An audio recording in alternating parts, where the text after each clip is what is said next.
پاکستان کا ایجنڈا نہیں تھا. یہ جو بیرونی سازش جو باہر سے مل کے انہوں نے کیا ہے, وہ ڈونلڈ لو نے جو ہمیں دھمکی دی کہ جناب آپ اگر عمران خان کو نہیں ہٹائیں گے تو یہ ہو جائے گا, اگر ہٹا دیں گے تو ہم سب کچھ معاف کر دیا جائے گا.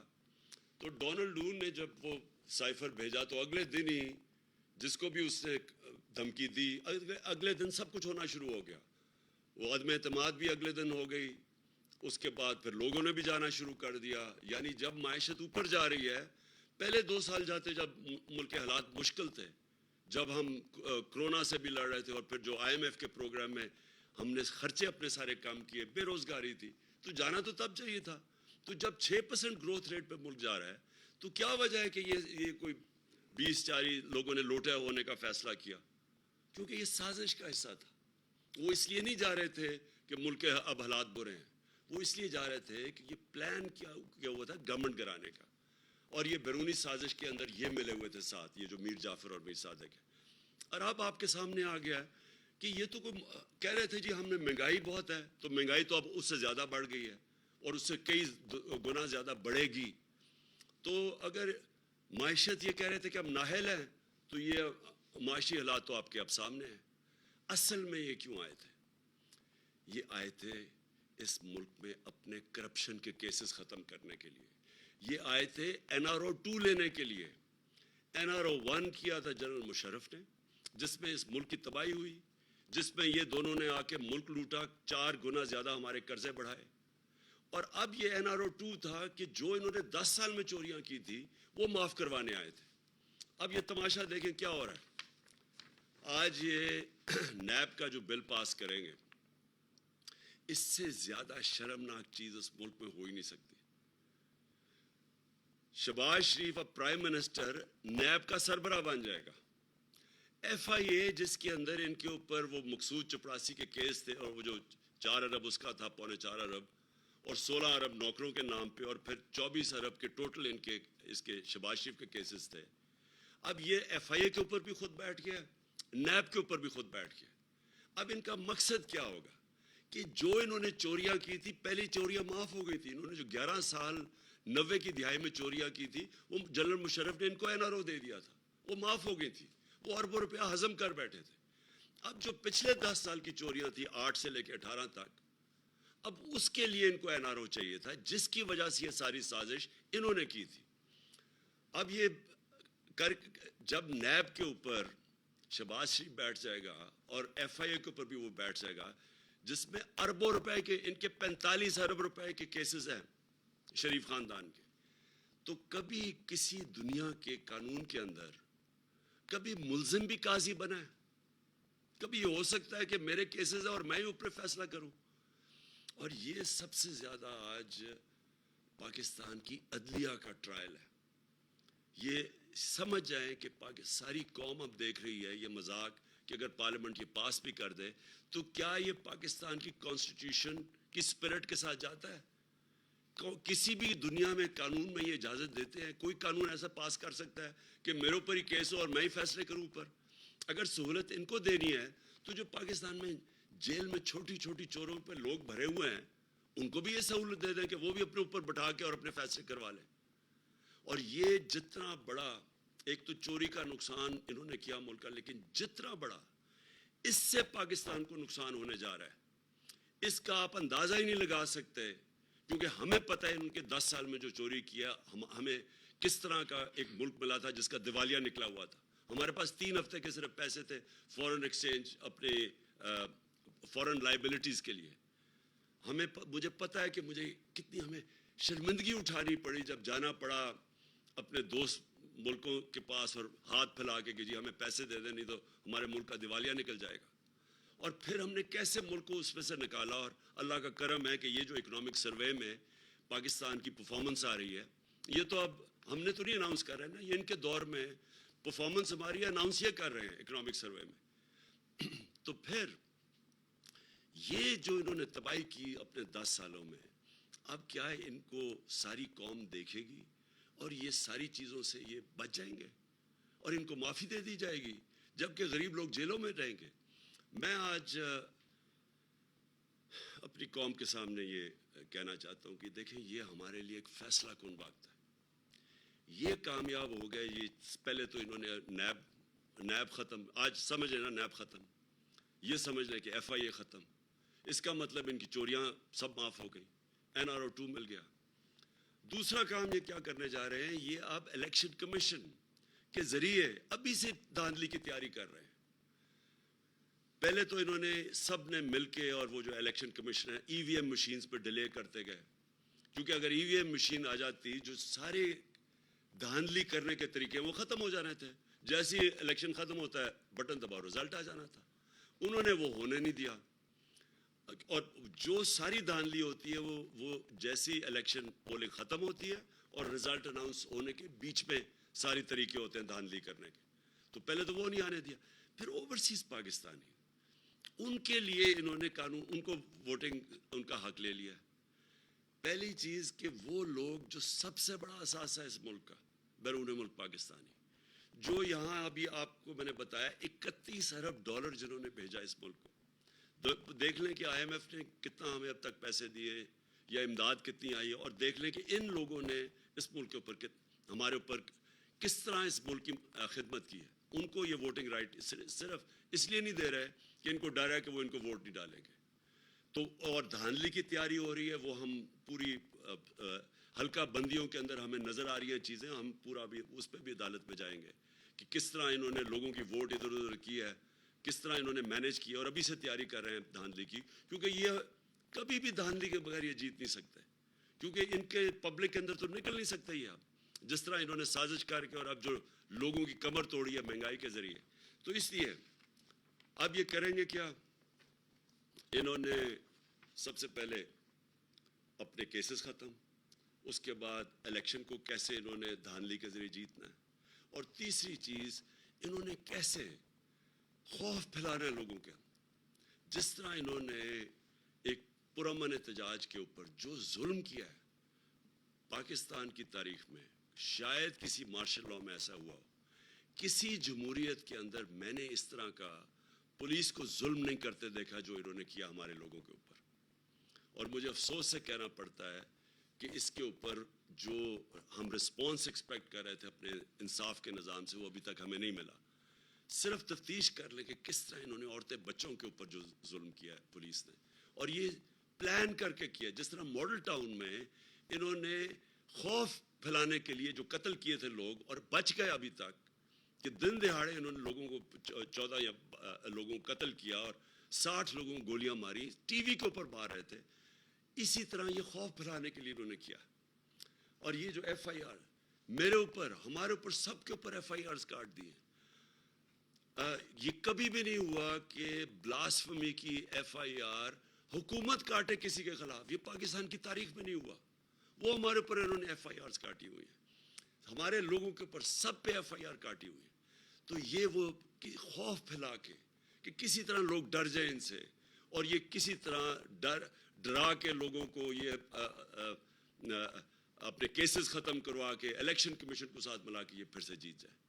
تو میں آج یہ اپنی ساری قوم کے سامنے رکھنا چاہتا ہوں کہ یہ ہمارے لیے ایک فیصلہ کن وقت ہے. ہمارے سامنے ایف آئی اے کو جو انہوں نے کیا ہے, میں وہ ایف آئی اے کے جو ڈاکٹر رضوان جو ان کے کیس کی تفتیش کر رہے تھے, ہارٹ اٹیک سے وہ مر گئے, کوئی ان کی ہسٹری نہیں تھی ہارٹ ڈیزیز کی. پھر ایک اصغر تھے, وہ بھی تفتیش کر رہے تھے ایف آئی اے کے ان کے کیسز کے اوپر, اس کو ہارٹ اٹیک ہو گیا. اب آج ہم سنتے ہیں کہ مقصود چپڑاسی, جس کے اکاؤنٹ میں انہوں نے 4.25 ارب روپیہ 375 کروڑ روپیہ اس کے اکاؤنٹ میں ڈالا تھا, اور اس کو باہر بھگایا ہوا تھا دبئی, آج پتہ چلا وہ دبئی میں ہارٹ اٹیک سے مر گیا. میں یہ سمجھتا ہوں کہ ان سب کے اوپر تفتیش ہونی چاہیے. یہ ہو ہی نہیں سکتا کہ ان کے جب بھی کوئی کیسز ہوں, یا وہ ایل ڈی اے میں آگ لگ جاتی ہے ان کے ریکارڈز کے اندر. ہمارے دور میں کیوں نہیں کسی آگ لگی, کئی ریکارڈز جلے ہیں, ان کی کتنی دفعہ ریکارڈز جلے ہیں. یہ پورا مافیا اسٹائل ان کا آپریشن ہے. خوف پھیلاتے ہیں, لوگوں کو ڈراتے ہیں, پھر خریدتے ہیں یا ڈراتے ہیں. اس کے اوپر پوری تفتیش ہونی چاہیے کہ یہ مقصود چپڑاسی بھی ہارٹ اٹیک سے گیا, اور یہ دو بھی. اور پھر ایک ایف آئی اے کے نیب کے نیب کی آج میں صبح اخبار میں پڑھ رہا ہوں کہ نیب کے جو تفتیش کر رہا ہے ایک آفیسر جو تفتیش کر رہا ہے پنڈی میں آصف زرداری کے کیسز، اس کو اس کے گھر پہ چھاپا پڑا ہے، اس کا دروازہ توڑ کے اندر لوگ گھسے ہیں اور وہ کوئی چیزیں ڈھونڈ رہے تھے، اور وہ آج خبر آئی ہے. تو جب آفیسرز ہی نہیں، کون ان کے خلاف بولے گا؟ اب جب یہ اوپر بیٹھ گئے ہیں تو ان کو تو سارا ایک مافیا کنٹرول ہو گیا. تو میں آج آخر میں یہ بات کرنا چاہتا ہوں کہ، اور یہ میری آخری بات ہے آپ سب سے، کہ دیکھیں ہمارے پاس اب دو راستے ہیں. ہم چپ کر کے یہ سہ جائیں تو یہ ملک جس طرف جا رہا ہے اور جدھر یہ لے کے جا رہا ہے اس کا کوئی مستقبل نہیں ہے. معیشت کا آپ نے دیکھ لیا، مہنگائی آپ نے دیکھ لی. اب یہ جو کنٹرول کریں گے سارے ادارے، ان ساروں کو ختم کریں گے. اور یہ جتنے بھی پاکستان کے ادارے ہیں آہستہ آہستہ، کیونکہ انہوں نے اپنے آپ کو اوپر رکھنا ہے قانون سے، کیونکہ یہاں قانون کی بالادستی نہیں ہوگی، یہاں ان ڈاکو کی کنٹرول ہوگا. انہوں نے اوپر بیٹھ کے ساری پاکستان کے ادارے تباہ کر رہے ہیں. ہمارے دور میں میں ذرا سوال پوچھتا ہوں کہ بتائیں کسی کے اوپر جھوٹا کیس کیا؟ کتنی ایف آئی آرز کسی کے اوپر کٹوائی؟ انہوں نے 3 دفعہ لانگ مارچز کی، کبھی کسی کے اوپر کوئی ایک فائر کیا ٹیئر گیس کا، کبھی ہم نے ان کو تنگ کیا، روڈ بلاکس کیے، کنٹینر لگائے. کتنی دفعہ ہم نے کیا؟ میں نے کبھی عدالتوں کے اندر کبھی انٹرفیئر کیا؟ کبھی ہم نے نیب کے اندر کوئی انٹرفیئر کیا؟ کبھی ایف آئی اے سے کوئی جھوٹے کیسز بنائے؟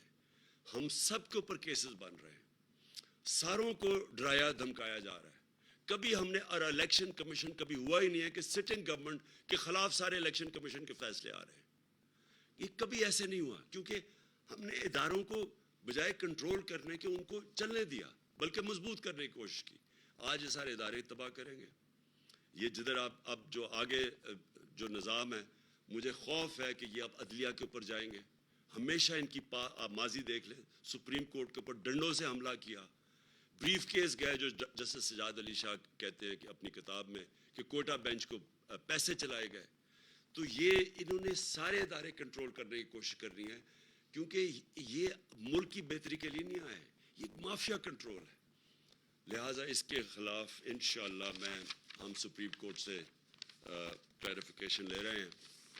اپنی جو ہمارا اگلے لائے عمل ہے لانگ مارچ کا، جیسے مجھے ملے گا میں اعلان کروں گا انشاءاللہ ایک ایسا احتجاج جو ہمارے شہری نکلیں گے اور کم از کم اپنی آواز بلند کریں گے. یہ جو یہاں اس ملک میں ہم سب کے سامنے یہ ظلم ہو رہا ہے. پاکستان پائندہ باد.